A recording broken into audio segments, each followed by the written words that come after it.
now got the first set of images coming in from Manipur of the ghastly terror attack carried out by a combination of terrorist forces in Manipur.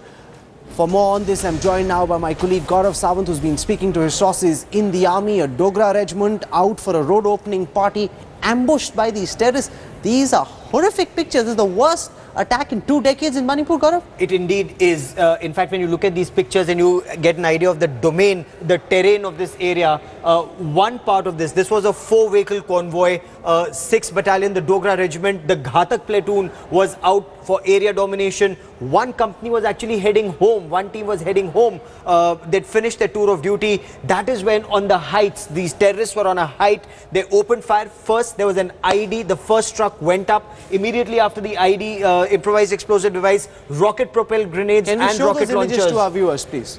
This is that military truck that came under fire, and these are hills all around. And this is very close to the Myanmar border. Rahul, I've reported from Chandel and Churachandpur. This is an area where terrorists just opened fire at the military patrol. And as you can see in these pictures here, the army barely had a chance to respond. 50 plus terrorists opening fire at this patrol. We lost 18 soldiers, 11 others are grievously injured. I want to go across now to PK Mishra. He's the DIG, former DIG of the BSF. He served in the area where this ambush happened. Now, Mr. Mishra, there have been reports coming out in the very recent past of insurgent outfits in the northeast coming together with Chinese help. Now, that's a very, very scary scenario. You've served in this area. The Ghatak platoon would be amongst the best trained in this Dogra regiment. They're out. What do you make of the scale at which the terrorists have been able to carry out this operation, sir? I can well tell, first of all, I can tell that I was Additional Director General of Border Security Force, not DIG. And as DIG, I served in that area. Yes. And I have seen Moltuk, and I was deployed. My troops were there. I have gone there more than 50 times to Moltuk. I know that place, the terrain, which opens up to Myanmar border. The worst part of it, till now, Indo-Myanmar border, particularly Manipur, Myanmar, Nagaland, Myanmar, and Mizoram, Myanmar border, it is not yet fenced, and no security or CPMF or paramilitary force has been entrusted with the duty of totally sealing the border, and they are not deployed at the border. The worst part of it is when the 6th Dogra was moving out from that location, from Moltuk, today morning in 4 convoys. It was purely one administrative movement of that battalion.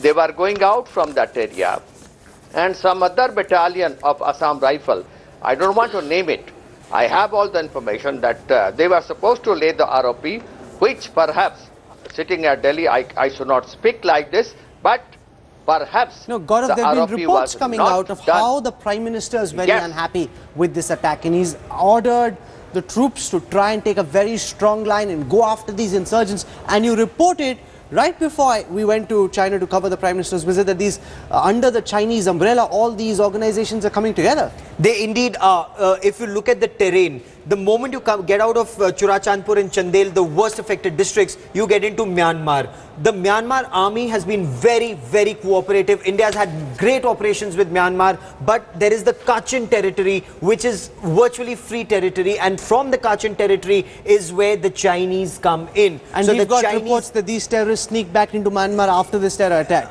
Those are initial intelligence reports that seem to indicate. The border is just about 20 kilometers. You just walk across, and as the Director General was rightly pointing out, that border is not very effectively manned. It's a very porous border. So terrorists can just come and go. But at a time, Mr. Mishra, when you say that this border is not manned at all, there's no one even deployed at this border and it's being freely used by terrorists. No. When the Prime Minister says, go after these insurgents, take them down, what exactly should the BSF and the army deployed in those areas be doing? What do you think the Indian strategy will be? Rahul, I can well tell you that even if anybody tells that you go after the militants there, whether it is NACNK and UNLF independent, those who are involved in this, and there is another group that is core.com, that is the mixture of UNLF, pre-PAC independent, and KY, KLO and PLA. That is CoreCom group.